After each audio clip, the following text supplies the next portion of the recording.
Have you ever received a call only to find out the number on your caller ID isn't the person calling? It's something called spoofing, and it's become pretty common these days, unfortunately. Chris Buckley spoke with a local business who was the victim of a spoofer this week. And what exactly happened, Chris? Well, Kristen, in this case, the business had the same phone number for the last 15 years. They hadn't had a problem until 2 days ago when all of a sudden the phone started ringing off the hook. They were getting up to 8 calls a minute. We didn't know, should we just block the number, but then, we're going to lose business. We still had the number on our website, on all of our business cards. So it's pretty devastating for the small business.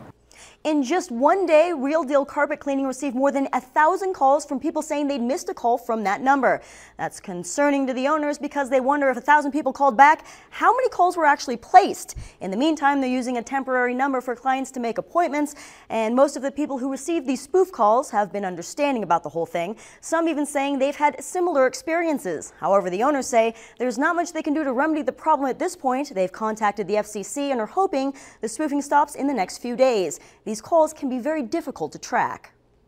These robocalls are coming from services all over the world.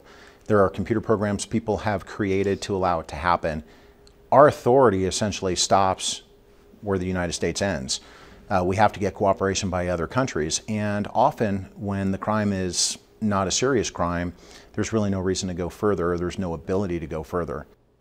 Now, another tip from the Cybercrimes Unit from the Washington County Sheriff's Office, there are several apps you can get for your cell phone to help block the majority of spoof calls. Obviously, for a business landline, that's not an option, which is why these scams can have such an effect on local companies. The owners of Real Deal have spent the last few days apologizing to people who've gotten these spoofed calls. Covering the story live in the studio, Chris Buckley, Channel 2 News.